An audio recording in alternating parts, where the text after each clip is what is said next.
buenas noches. Les doy la bienvenida aquí en Dos con Todo este lunes 17 de febrero. Esa es la sorpresa que les habíamos adelantado un poco el viernes. Tenemos un nuevo... vamos a transmitir en este espacio. Sí, me río porque pues igual no es mucha sorpresa para la gente, pero aquí estamos en este estudio donde pues, empezamos su momento, ¿no? Tú, más que nada, ¿no? Conduciendo... Sí, pero pues ya habías estado acá antes, entonces... Sí, es verdad. Pues, está bonito, entonces pues vámonos, Mon. Sí, vamos con la información que tenemos preparada para este lunes. El Instituto Nacional Electoral exhibió hoy durante una sesión urgente que mantuvo el Consejo, distintos errores que se encontraron en la lista de candidatos que ya fue aprobada por los distintos comités de evaluación y que ya definiría los nombres que estarán incluidos en la boleta para esta elección judicial inédita que viviremos en junio de 2025. Les vamos a dar detalles sobre estos errores de los que alerta o los que exhibe el INE. También les tenemos información sobre el intercambio de información que ha dado a conocer tanto el exgobernador de Tamaulipas, Francisco Cabeza de Vaca, como la Fiscalía General de la República. Él, desde el fin de semana, planteó que ya se suspendió la ficha de búsqueda internacional de la Interpol, pero la Fiscalía General de la República responde que no es definitivo, las investigaciones siguen abiertas en su contra y pues que solo se ha suspendido por 2 amparos que ganó el exgobernador. Les daremos más detalles y también el con todo de hoy. Dul, ¿de qué va? Así es, nada más rápidamente comentar, hemos estado hablando bastante de Roberto Gil y justamente Cabeza de Vaca es representado por este abogado. En el Con Todo vamos a desglosar pues precisamente esta serie de empresas y también bancos que pues han tratado de esquivar multas millonarias por parte de la COFECE por prácticas monopólicas en contra de los usuarios, en contra de los clientes, justamente a través de amparos del Poder Judicial. Hablaremos sobre ello, Mon. Entonces, pues rápidamente una pausa y arrancamos. Feliz inicio de semana.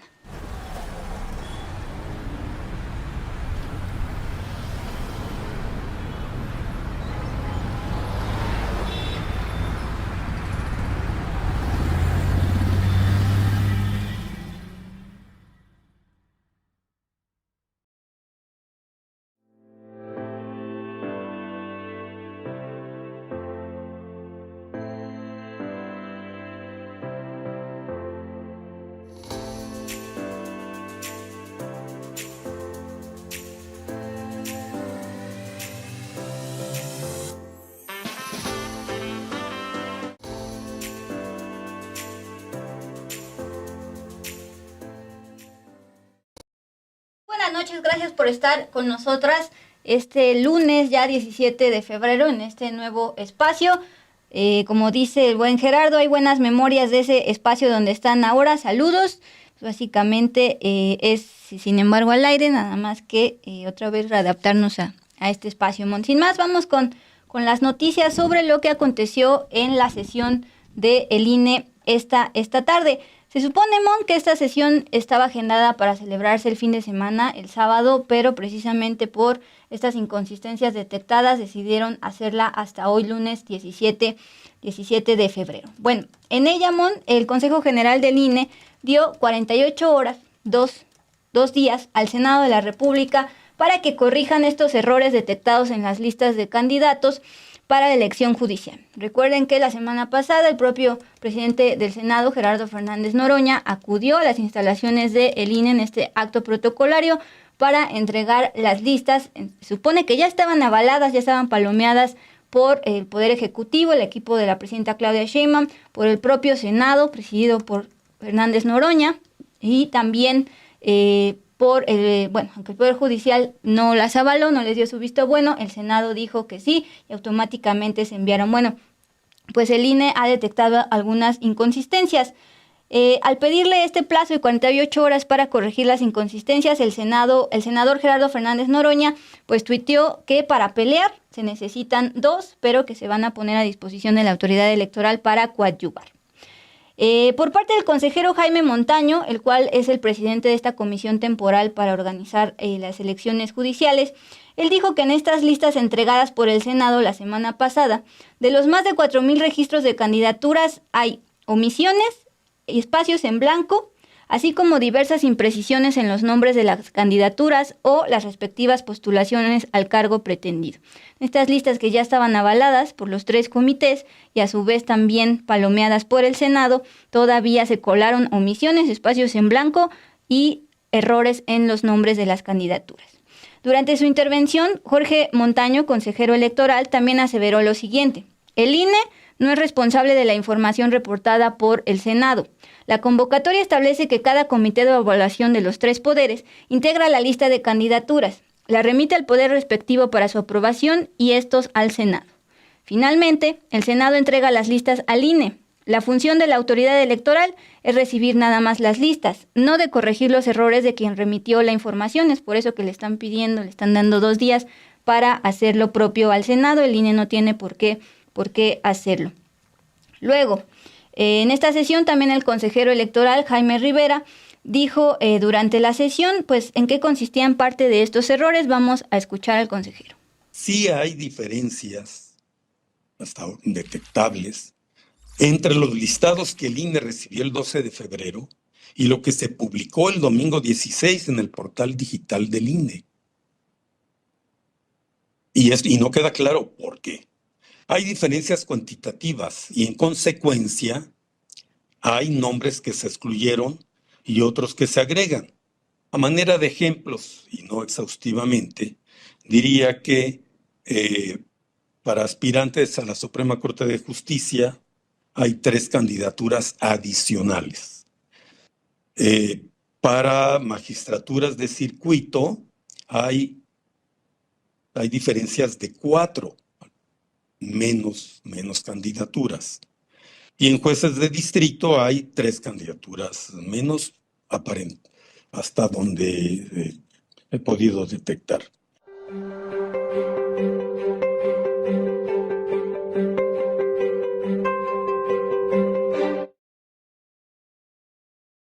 Esto fue por parte del consejero Rivera.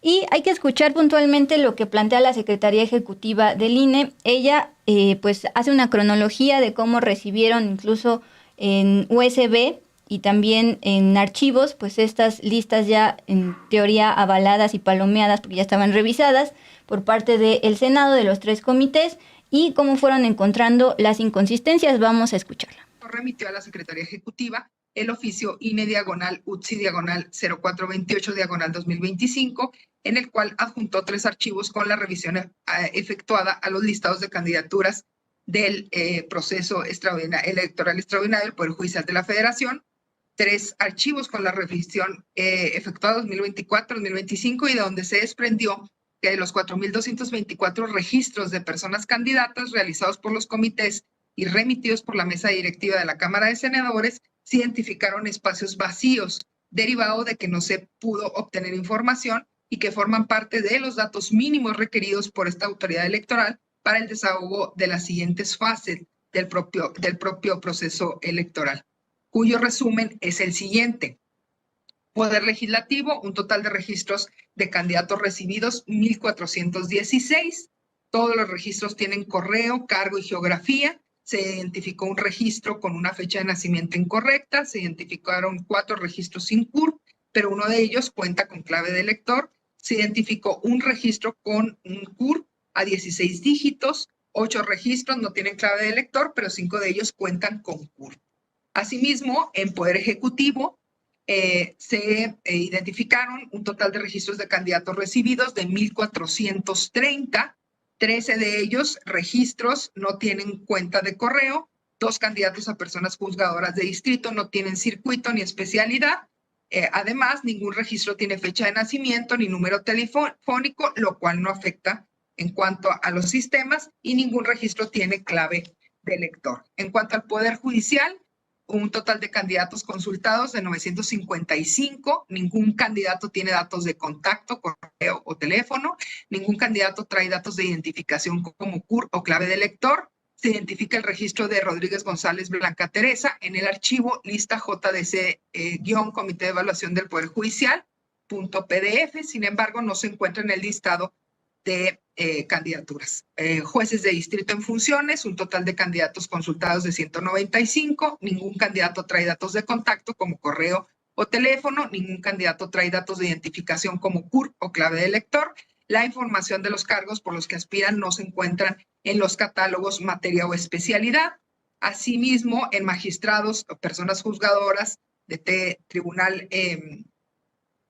y magistrado de circuitos, un total de candidatos consultados de 195, ningún candidato trae datos de contacto, correo o teléfono, ningún candidato trae dato de identificación como CURP o clave de elector, y magistradas y magistrados adscritos de manera interina, que son un total de candidatos consultados de 11, ningún candidato trae datos de contacto, correo o teléfono, ningún candidato trae datos de identificación como CURP o clave de elector, y no es posible identificar el cargo por el que se postula. Lo que está concluyendo el Senado es este tiempo de 48, perdón, el INE es este tiempo de 48 horas al Senado para que realice las acciones necesarias para, según dijo, subsanar las inconsistencias que ya escuchábamos, describió la secretaria ejecutiva del INE. Sin embargo, el presidente del Senado, Gerardo Fernández Noroña, quien hace una semana, les informamos, entregó estas listas de las candidatas y los candidatos ante el INE, escribió en su red social X: para pelearse se necesitan dos y de ninguna manera entraré en controversias con el INE. Ya cumplimos y reiteramos nuestra disposición de coadyuvar con lo que podamos. Eso es lo que está respondiendo desde el Senado. Pues el presidente, quien les decía, entregó ya la semana pasada la lista. Por acá había desconfianza, Mon, de parte de lo emitido por el Senado. Alsacia Hart, también por acá, por el lado de Gerardo, dice, suena sabotaje, dice Alsacia Hart. Gerardo dice, ya empezó el show con los del INE y lo que falta. Pues más bien lo que está pidiendo el INE, no está diciendo ya si vienen errores vamos a cancelar todo, más bien le está diciendo al Senado y le está dando un plazo. Yo no me corresponde porque la convocatoria no me dice que yo soy la autoridad que debe hacerlo, pero tú sí, entonces corrige los errores que vienen, que se supone que ya habían sido avalados, y te estoy diciendo cuáles son los errores. Sí, y para que lo tengan presente, de lo que tiene que incluir esta lista de candidaturas, la versión pública de los listados incluye el nombre de las personas candidatas, el poder del Estado que lo estaba postulando, es decir, el comité ejecutivo, el comité legislativo o el comité judicial, y el cargo de elección popular al que estarán buscando, así como el sexo. El INE lo que ha destacado es que la publicación de estos listados pues tiene que ver con fortalecer la confianza en el proceso electoral y permitir que nosotros como ciudadanos, como ciudadanas, podamos revisar desde ahorita los nombres completos y los datos que vamos a encontrar en la boleta de junio, que nos vayamos familiarizando con estos nombres. Sí, exactamente. Si puede, por favor, volver a poner, Luis, porque cuando les explicamos cómo van a venir los modelos de las boletas, llamaba la atención que dijera PL, PE, PJ, y es porque justamente así van a venir las boletas por colores diferenciados de acuerdo a si fue ensaculado este mismo candidato o candidata, ya sea por el Comité del Poder Legislativo y de igual forma del Poder Ejecutivo. Por ejemplo, con la exconsejera jurídica del expresidente López Obrador, ella salió insaculada 2 veces, entonces va a aparecer 2 veces por el lado del Legislativo, Poder Legislativo y Poder Ejecutivo. Nada más que actualmente, si ustedes se meten a la página del INE, ya pueden ver esta lista, pero lo ideal es que ya se pueda actualizar con las correcciones pertinentes del Senado. Bueno, esa es la información sobre esta elección judicial, las deficiencias, los errores que está exhibiendo el día de hoy el INE. Vamos a avanzar con otra información que también pues dio mucho de qué hablar desde ayer, desde el domingo 16 de febrero. porque el exgobernador de Tamaulipas, Francisco Javier García Cabeza de Vaca, informó en su cuenta de X que la Organización Internacional de la Policía Criminal, la Interpol, por sus siglas en inglés, le informó que anuló la notificación de la ficha roja que había emitido en su contra la Fiscalía General de la República. Es decir, dijo que no existe ningún mandamiento u orden de detención internacional en su contra. Eso lo escribió en su red social X, el exgobernador de Tamaulipas, y compartió una notificación de la Interpol con fecha del 30 de enero de este año en la que se lee lo siguiente. La Secretaría General de la Interpol certifica que a la fecha de hoy García Cabeza de Vaca no está sujeto a notificación o difusión de Interpol. Eso fue el domingo 16 de febrero, ayer. Pero la Fiscalía General de la República respondió el día de hoy en un comunicado asegurando que el exgobernador panista enfrenta acusaciones por delincuencia organizada y operaciones con recursos de procedencia ilícita en 2 casos distintos. La Fiscalía también desestimó este lunes que la Interpol haya cancelado la ficha roja en contra del exgobernador de Tamaulipas. De acuerdo con la Fiscalía, la notificación emitida por la Interpol está suspendida momentáneamente debido a un amparo que le fue concedido a Cabeza de Vaca, que fue impugnado por la Fiscalía, pero que no se ha resuelto de forma definitiva. En un comunicado, la Fiscalía General de la República planteó: la Interpol no ha establecido que la notificación o ficha roja se eliminara por improcedencia de las acciones legales emprendidas por esta Fiscalía.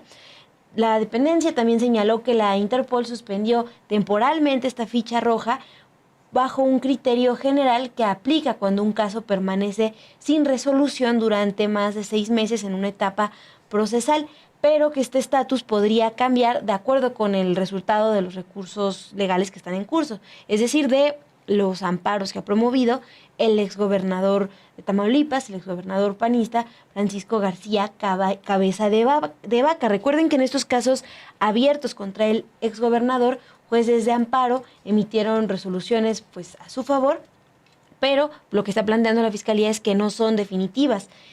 Por su parte, el exgobernador Cabeza de Vaca tuiteó también esta tarde, rechazó la versión de la Fiscalía y afirmó que la Interpol sí canceló de forma definitiva esta ficha roja en su contra. Acusó a la Fiscalía de difundir información errónea, asegurando que la organización internacional sí anuló por completo la notificación.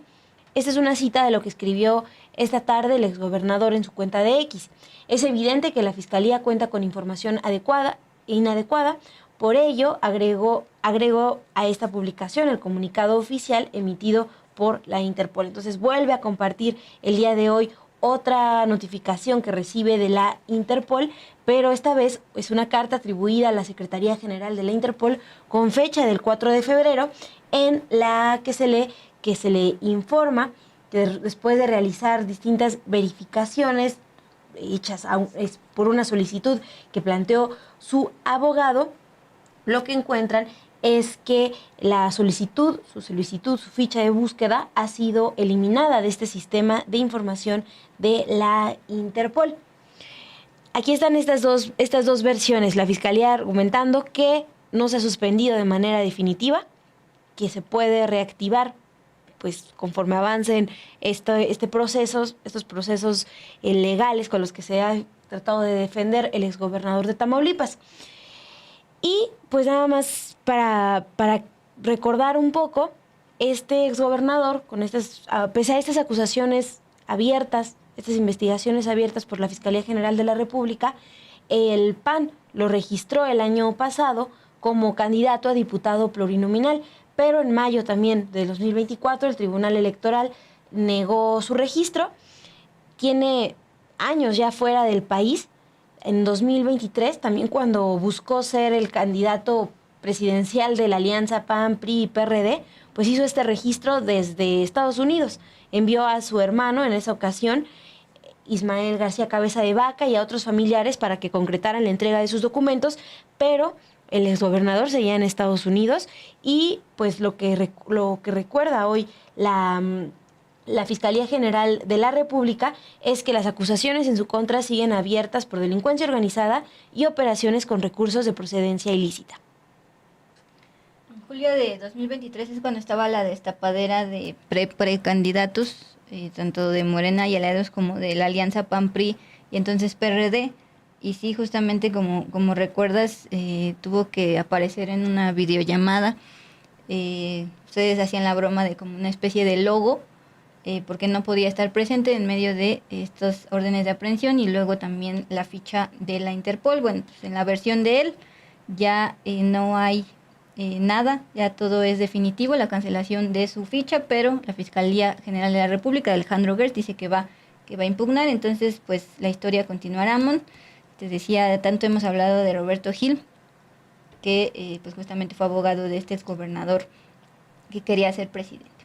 Me paso rápidamente, Mon, a un tema de petróleos mexicanos, particularmente una plataforma frente a Campeche, una de las zonas pues, más productivas en cuestión de exploración y extracción de petróleo. Esto ocurrió el jueves por la noche, alrededor de las 8:30, pero el día de hoy es que Petróleos Mexicanos lo está confirmando.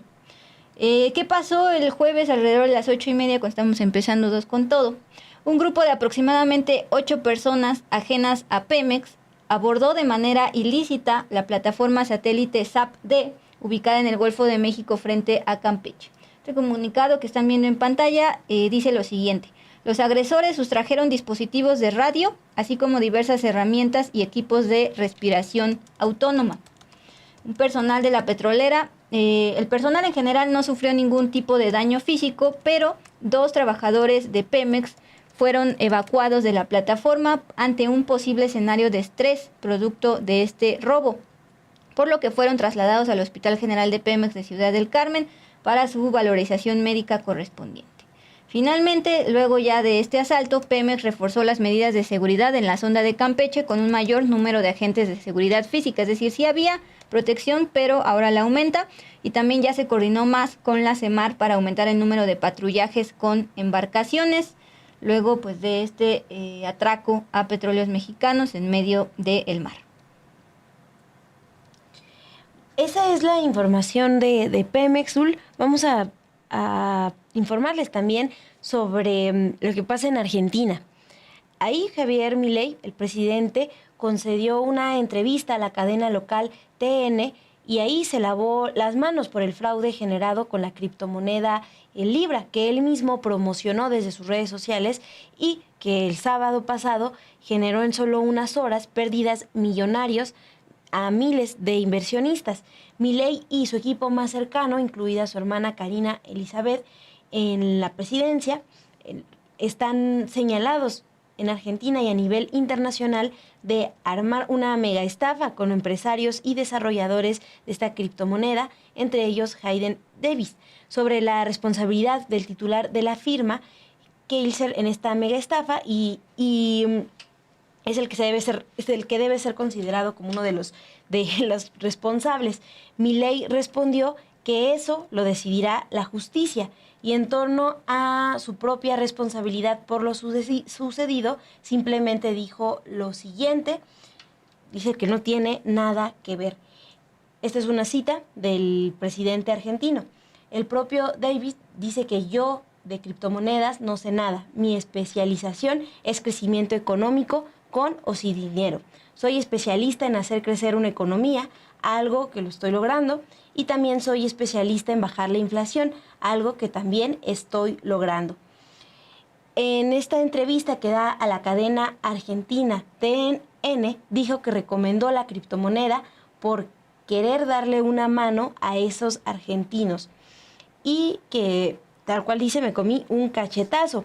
También argumentó que no son 44,000 afectados, serán unos 5,000, según dijo, y aseguró que entre esas personas no hay argentinos. Esta es tal cual la pregunta que le hacen al presidente Milei. ¿Cuántos son los afectados? Él responde, lo primero que hay que entender es que ahí había muchísimos bots, no son 44,000 personas de ninguna manera, en el mejor de los casos se trata de 5,000 personas. Lo interrumpe el periodista Jonathan Biel, y le dice, no importa, son muchas personas.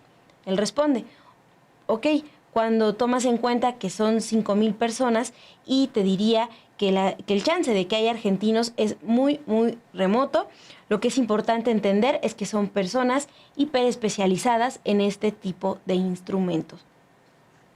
Y lo que es también importante destacar, Dul, es que su agenda no va a cambiar. Esta semana él va a continuar con sus actividades normales como presidente, y pues lo vemos minimizando el impacto que tuvo el llamado, ¿no?, a invertir en esta criptomoneda.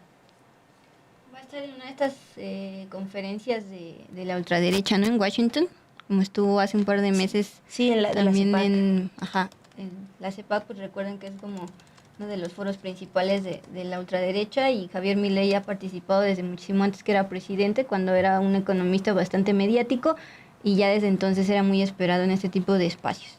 En Argentina también está sucediendo algo más allá del tema de Milei y las criptomonedas. Tiene que ver con el expresidente de Argentina, Alberto Fernández, es decir, del otro espectro ideológico de izquierda. Un juez federal lo acusó formalmente ya este lunes de violencia de género contra la ex primera dama Fabiola Yáñez, que habría ejercido esta violencia de género durante 8 años, incluso durante el embarazo del hijo hombre de ellos. El magistrado Julián Ercolini procesó al exmandatario, entre comillas, como autor penalmente responsable de los delitos de lesiones leves agravadas por haberse cometido en un contexto de violencia de género y contra su pareja, reiteradas en 2 oportunidades. Fernández, un peronista que gobernó de 2019 a 2023, también fue acusado de lesiones graves agravadas por haberse cometido en un contexto de violencia de género y contra su pareja y amenazas coactivas. Este juez embargó a Fernández, de 65 años, por 10 millones de pesos argentinos, equivalentes a unos $8,000. Pues esto se dio este día, lunes 17 de febrero, y ya hay una respuesta de Alberto Fernández, el predecesor a Javier Milei. Esto lo emite en Twitter, pareciera pues muy obvia su respuesta, es decir, está diciendo que esto es una especie de humo para desviar la atención del tema de Milei y la estafa a ya sea 5,000 o 44,000 personas.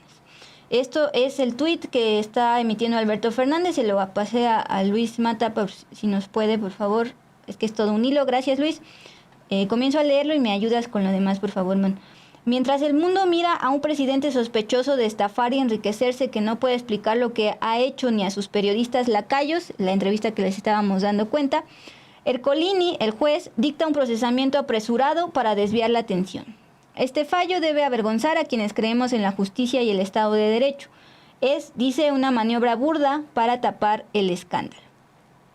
Luego.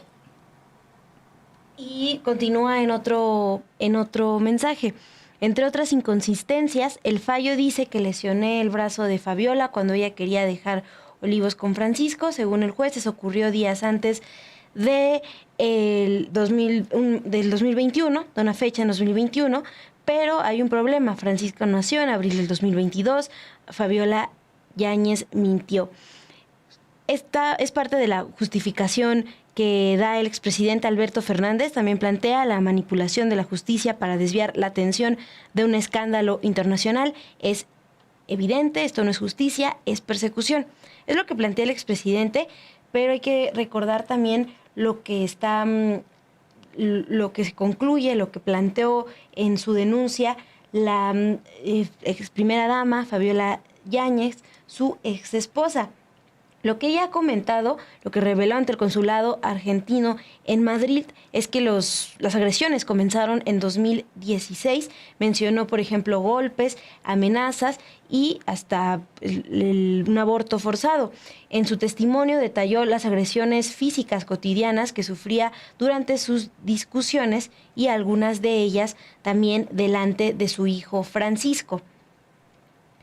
Lo que resuelve hoy el juez en Argentina con este fallo, sí está permitiendo al expresidente la posibilidad de salir del país, pero tiene que seguir reportando dónde está, y también pues ha ordenado el embargo de algunos de sus bienes. lo que se ha tomado en cuenta pues es estas denuncias que hace Fabiola Yáñez y pues lo relevante de esta decisión que toma el juez federal Julián Ercolini el día de hoy es que sí hay pruebas suficientes para avanzar con el proceso. Es decir, por eso es tan relevante, por eso estamos planteando que es ya procesado formalmente, porque el juez considera que sí hay pruebas suficientes, no solo indicios, para avanzar en esta investigación contra Fabiola, contra la violencia que ejerció, por la violencia que ejerció el expresidente de Argentina contra la ex primera dama Fabiola Yáñez. Simón decía que era obvio en el sentido de que pues iba a decir que era una especie de humo. Su argumento respecto a que no coinciden las fechas en torno al hijo, también hay que recordar que dentro de esta denuncia y que hay pruebas documentales en cuestión de chats, dice, un golpe en el ojo derecho a su exesposa en la residencia presidencial de Quinta de los Olivos, junio de 2021, y otro golpe en agosto del 2021 cuando la agarró fuertemente del brazo provocándole un hematoma. Es por lo cual que es señalado y recordar que esto viene de meses, la denuncia explotó hace meses, se presentaron las pruebas y está diciendo el expresidente argentino que esto coincide con el tema de Milei. Más allá de eso, las agresiones a partir de, más bien la denuncia de agresiones es un hecho. Sí, y por ejemplo la agencia AP también retoma hoy que entre las pruebas que tomó en cuenta el juez para tomar esta decisión hay conversaciones de WhatsApp que Fabiola Yáñez mantuvo con la secretaria privada del entonces presidente. Ahí le enviaba fotos de sus lesiones, el testimonio de Yáñez, certificados médicos también que acreditan las lesiones y testimonios de familiares que corroboran este maltrato. Nada más recordar también que si el caso avanza, si es encontrado culpable el expresidente Alberto Fernández, podría ser sentenciado hasta 18 años privado de la libertad en caso de ser culpable. Perfecto, man. Pues con esto nos pasamos ya al con todo. Vamos a una brevísima pausa y arrancamos el con todo.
Son ya 9:13, tiempo del centro de México, este lunes 17 de febrero. Vamos con la gustada sección con todo. La COFESE pues ya es un órgano que está a punto de eliminarse, de desaparecer y transicionar hacia la Secretaría de Economía. Sin embargo, durante los últimos años estuvo emitiendo multas a varias empresas por prácticas monopólicas. Sin embargo, estas empresas estuvieron esquivando las multas millonarias, amparándose en el Poder Judicial. Hablemos de ello, vamos al con todo.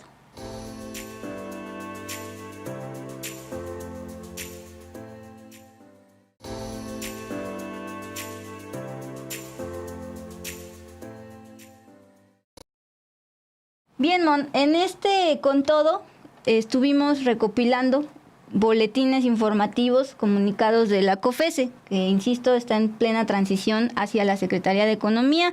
Va a ser absorbido este órgano como parte de esta reforma que ya eliminó a los órganos autónomos, pero está en proceso de transición.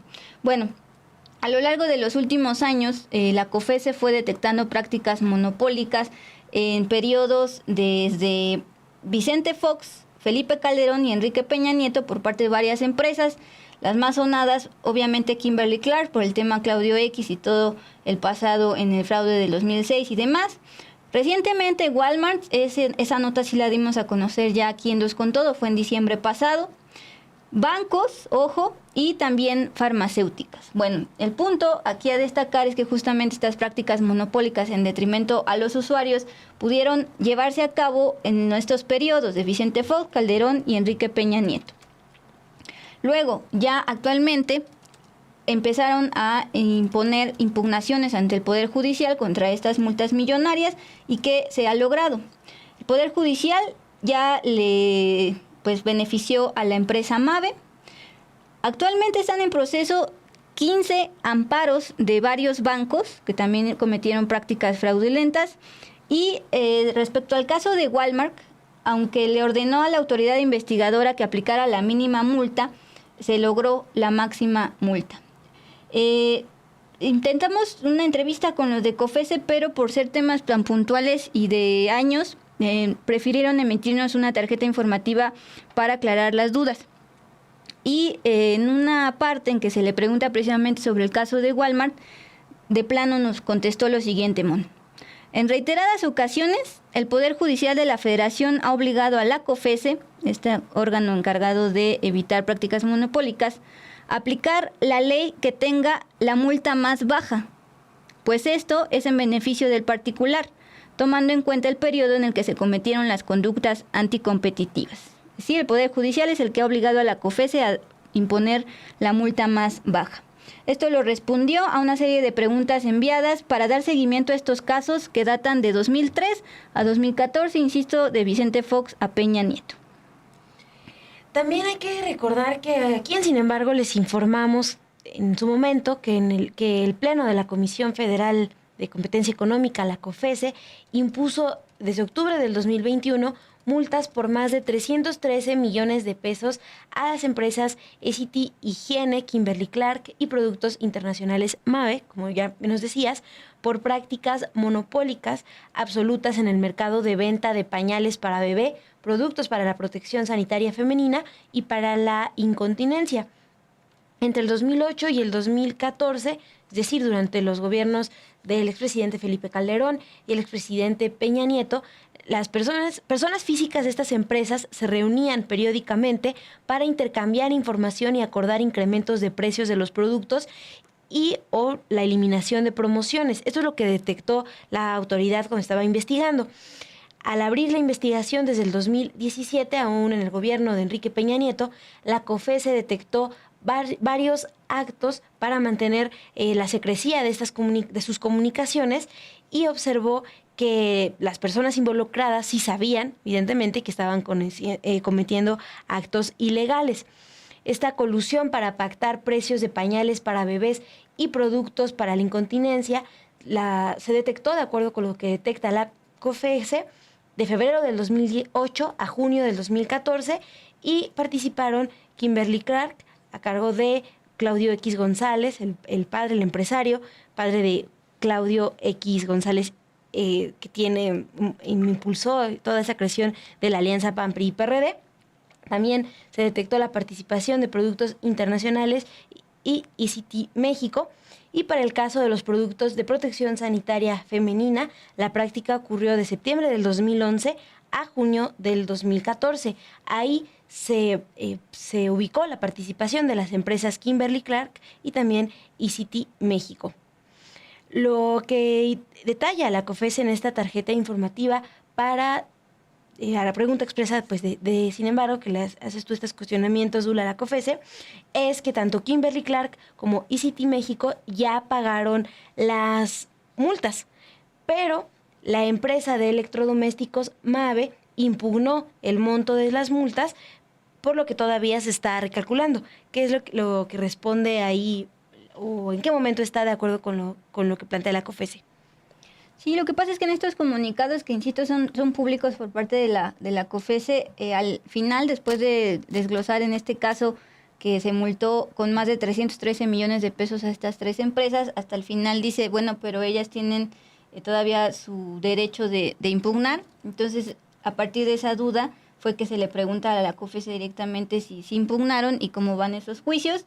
Y pues justo contesta, tanto Kimberly-Clark como Essity México ya pagaron estas multas, más de 313 millones de pesos. Por su parte, MABE impugnó este monto de la multa y el primer tribunal colegiado de circuito en materia administrativa, especializado en competencia económica, radiodifusión y telecomunicaciones, resolvió a favor de MABE, pero únicamente para recalcular este monto. Por lo tanto, el Pleno de la COFESE va a recalcular la multa en atención al mandato del Poder Judicial. Es decir, aunque esto ocurrió de 2008 a 2014, pues el caso sigue porque se fueron a juicio. También le preguntamos si la COFESE dio seguimiento al caso de Kimberly-Clark por el tema de colusión contra usuarias de protección sanitaria femenina y también contra usuarios de pañales, si detectó nuevas prácticas abusivas aparte de las ya castigadas por la multa. La contestación de la COFESE es la siguiente: si bien la autoridad investigadora no da seguimiento a agentes económicos en particular, sí lleva a cabo un monitoreo constante para detectar conductas anticompetitivas. Como parte de esta labor, uno de los criterios más importantes que tiene COFESE es prestar especial atención a los mercados en los que ya se han presentado conductas anticompetitivas, como en este caso, y con el objetivo de evitar que vuelvan a presentarse. Pero con la base en información pública disponible, la COFESE no ha hecho público ningún inicio de investigación nuevo en este mercado, es decir, no ha detectado prácticas abusivas que hubiesen continuado. Por parte de MABE, nada más recordar, este antecedente que tiene esta empresa mexicana. Se fundó en 1946, después de la Segunda Guerra Mundial, pero actualmente opera en alianza con General Electric y una china llamada Haier. Esta empresa, escuchen esto, ofreció al gobierno mexicano descuentos en electrodomésticos para que el gobierno los comprara y los enviara a los damnificados del huracán Grace en Veracruz, a cambio de que se le condonaran impuestos. Esto de acuerdo con lo dicho por el entonces presidente Andrés Manuel López Obrador. Lo leo. Nos habían ofrecido descuentos para la compra de los electrodomésticos. Ya habían entregado una cantidad. Insistir que esto era para damnificados de un huracán. Y de repente informan que ya no iban a hacer descuentos porque no les querían condonar en el SAT. Esto lo dijo en agosto de 2021, precisamente en el marco de miles y miles de damnificados por el huracán Grace, pero como no hubo descuento de impuestos, pues ya no mandaron los electrodomésticos. Eso por el caso, digamos, uno. ¿Por cuál le damos? En el caso de Walmart, creo que es importante entrar ahí. También nos estaba comentando, no recuerdo si Alsacia nos dejó acá, Ana, de que gracias a esta información pues nos damos cuenta de por qué empresarios pues están tan enojados por esta cuestión de tratar de disminuir las multas que deben pagar. Entonces, en el caso de Walmart, en diciembre pasado, la COFESE informó que durante 13 años esta empresa impuso condiciones abusivas a sus proveedores para tener ventajas frente a otras tiendas de autoservicio y sin que esto necesariamente se tradujera en mejores precios para los clientes de esta empresa. Walmart, de acuerdo con lo que detalló la COFESE en un comunicado en diciembre pasado, contaba con un sistema que le permitía imponer descuentos discrecionales para forzar a sus proveedores a no dar mejores precios ni condiciones a otros competidores, lo que afectó sobre todo a los pequeños y medianos competidores. Por eso el Pleno de la COFESE multó a Walmart con 93.3 millones de pesos y le prohibió por los próximos 10 años imponer a sus proveedores precios para que sí puedan hacer ofertas atractivas a otras tiendas de autoservicios. También le prohibió requerir a sus proveedores información sobre los precios o condiciones que ofrecen a otros comercios. El comunicado que se dio a conocer en diciembre del 2024, en él se planteó lo siguiente: la COFESE verificará el cumplimiento de las medidas por 10 años y podrá volver a multar a Walmart hasta con 8% de sus ingresos si no cumple con esta resolución. Eso por el lado de lo que se anuncia en diciembre. La COFESE también te respondió específicamente sobre esta multa. Uh-huh. Justamente estamos hablando de 93.3 millones de pesos por haber hecho, orillado a sus proveedores a estas prácticas y a beneficio de Walmart, y por supuesto esto no se tradujo en buenos precios para los consumidores, que es importante enfatizar esto. Estas prácticas monopólicas, además de beneficiar a las empresas, dañan a los usuarios o en el caso de bancos a los clientes. Bueno, aquí fue donde nos dijo, sí le aplicamos la multa máxima conforme a la vieja Ley Federal de Competencia Económica, la que aplicaba antes de la reforma de 2014, porque esto ocurrió durante 13 años.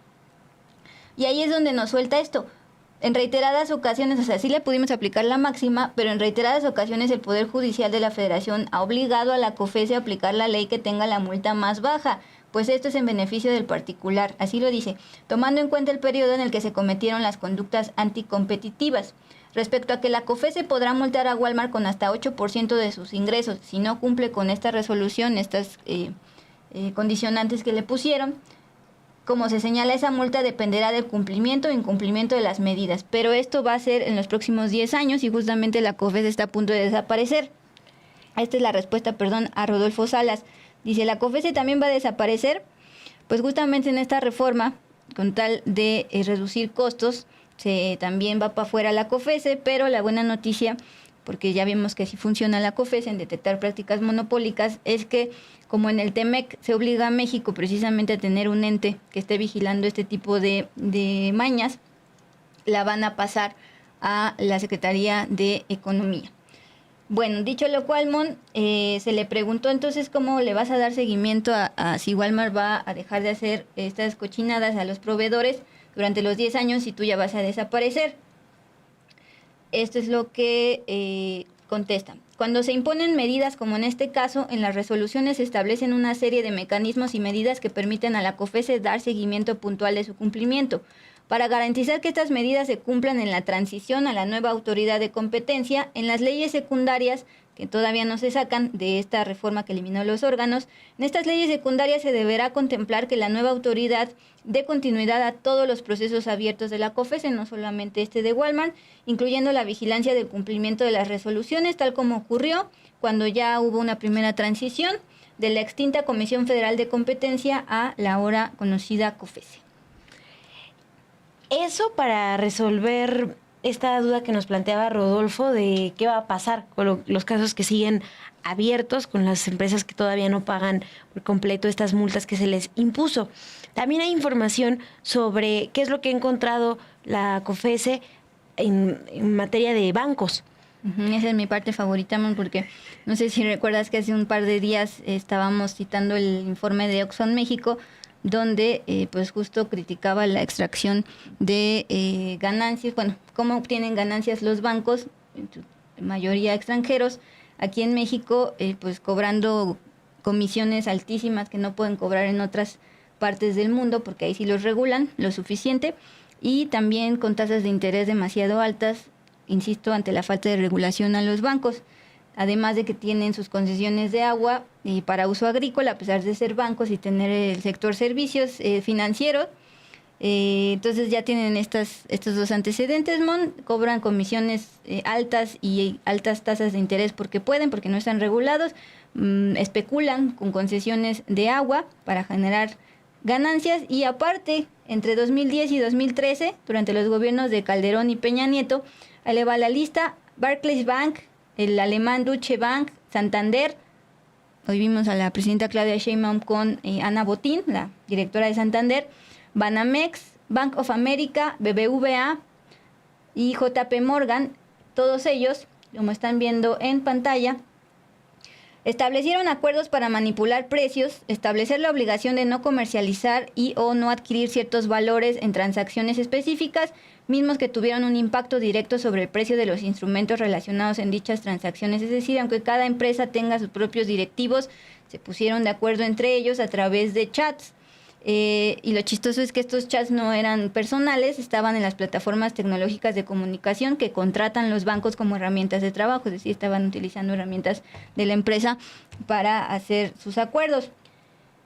Aunque la COFESE calculó este daño al mercado en más de 29 millones de pesos, los bancos presentaron amparos para hasta el momento no pagar la multa por 35 millones de pesos. Hasta el momento, a pesar de hacer eso, no han pagado ni un solo peso de esta multa de 35 millones de pesos porque lanzó sus despachos de abogados 15 amparos. Sí, amparos que siguen en proceso.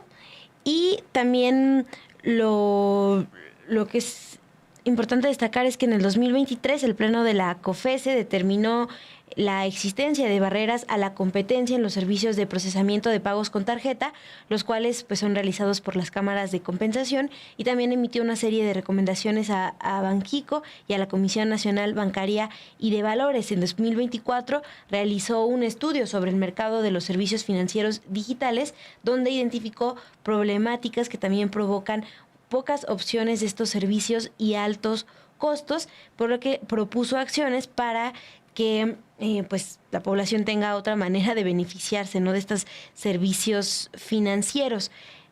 Pero el dato ahí es que entonces están pendientes de pagar la multa por 35 millones de pesos porque están vigentes 15 amparos que promovieron los bancos que cometieron estas prácticas irregulares entre el 2010 y el 2013.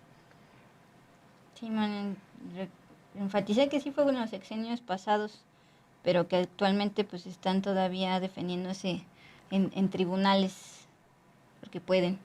Y ya para cerrar, si se parece el tema de las farmacias, este caso también es aún más añejo. De 2003, tiempos de Fox, de 2003 a 2006, la COFESE detectó colusión por parte de varias farmacéuticas, incluyendo la gran Laboratorios PISA, por estas prácticas monopólicas absolutas. Y este es un tema delicado porque es el derecho a la salud, o sea, estuvieron haciendo sus prácticas en la venta de medicamentos al IMSS. La COFESE le aplicó una multa por más de 150 millones de pesos. Lo que nos contestó al respecto de esta multa: este caso fue resuelto por la extinta Comisión Federal de Competencia que existía previo a la reforma de 2013, en la que se creó la COFESE como órgano constitucional autónomo. Se aplicó la sanción máxima permitida por la ley aplicable para el caso y en total la multa fue por 150 millones de pesos. Insistir que además de haber pues hecho estas colusiones con temas delicados como medicamentos, también se alternaban para ganar la licitación de medicamentos. Estamos hablando de insulina contra diabetes y sueros inyectables que realizaba periódicamente el IMSS. Ese es un caso. Y además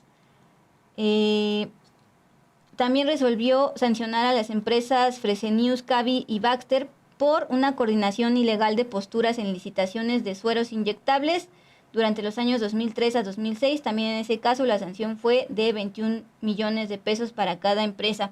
Aquí sí no lograron que se redujeran las multas, las pagaron, pero pues básicamente también estaban jugando con este tema de ponerse de acuerdo en una licitación, inventarse precios para que al final ganaran los que ellos ya habían decidido. Y recordar que esto derivó en algo muy horrible, porque a partir de todas estas colusiones de licitaciones para ganar contratos de manera ilegal para dar medicamentos tanto al IMSS como al ISSSTE, fue que el gobierno de López Obrador pues reconfiguró todas las licitaciones para dar medicamentos, y eso derivó en que las licitaciones fueran a cuentagotas y derivó en escasez de medicamentos tanto para pacientes psiquiátricos como también para tratamientos contra el cáncer.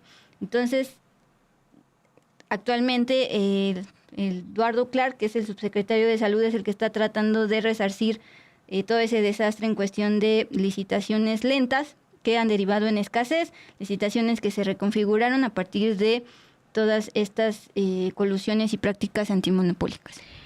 Sí, y también pues algo reciente, ¿no?, en de lo que detecta la COFESE en materia de las farmacéuticas fue en 2020, cuando el pleno de esta COFESE alerta de un caso similar contra el IMSS y el ISSSTE.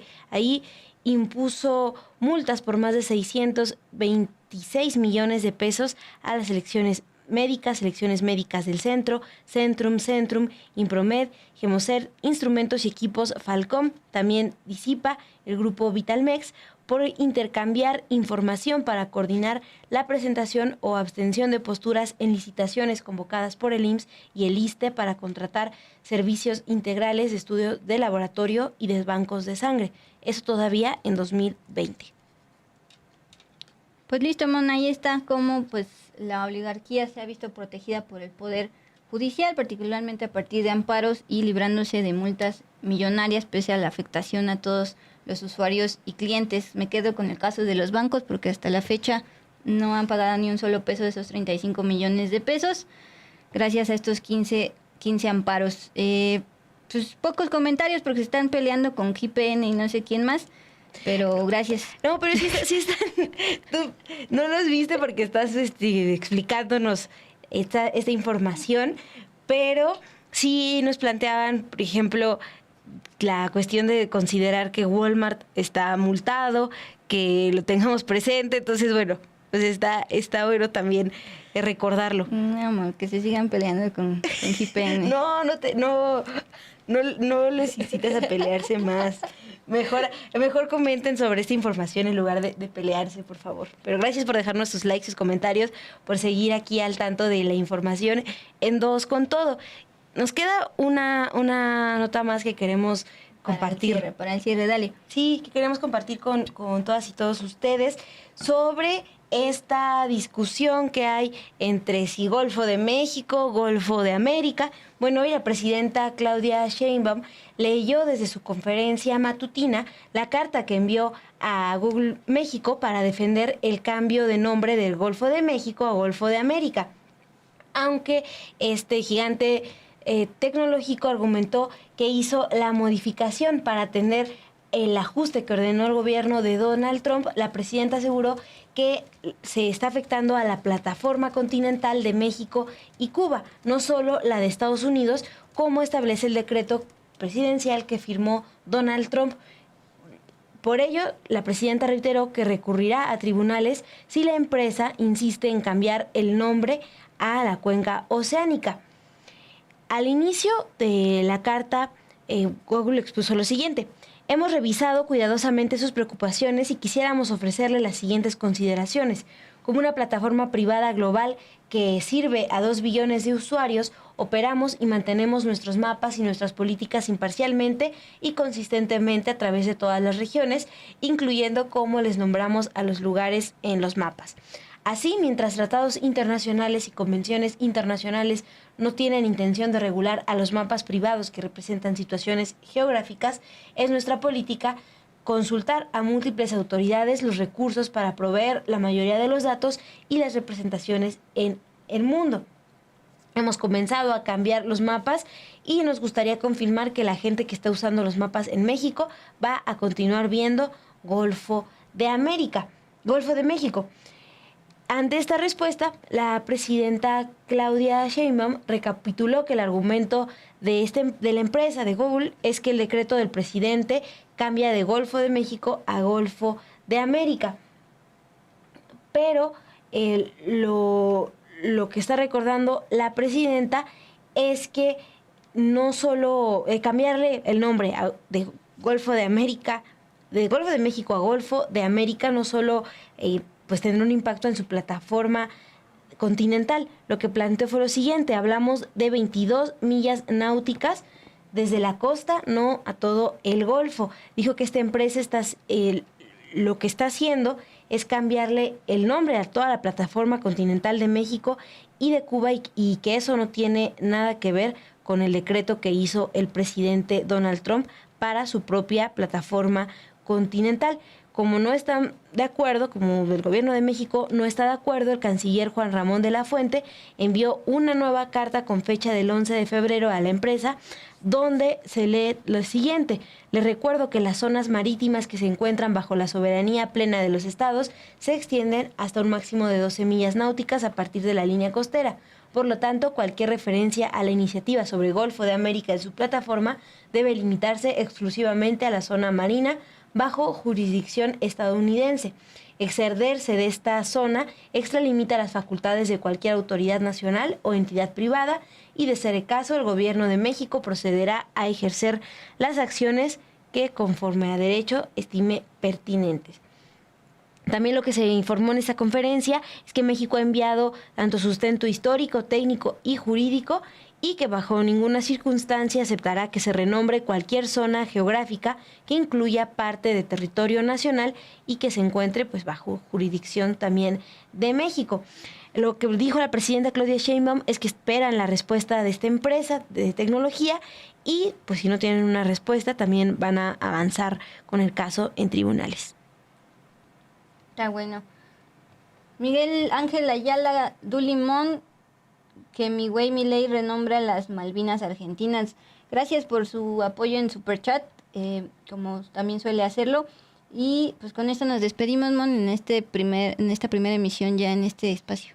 Sí, en este nuevo estudio. Gracias por dejarnos sus likes, por compartir sus comentarios. A Alberto Chávez nos dijo también que se esperó la transmisión para dejarnos su like. Entonces, muchas gracias, Alberto. Luz María Martínez nos escribió también deseándonos una buena semana. También les deseamos un buen inicio de semana. Ya saben que nos vemos aquí mañana a las 8:30 en 2 con Todo. Que descansen.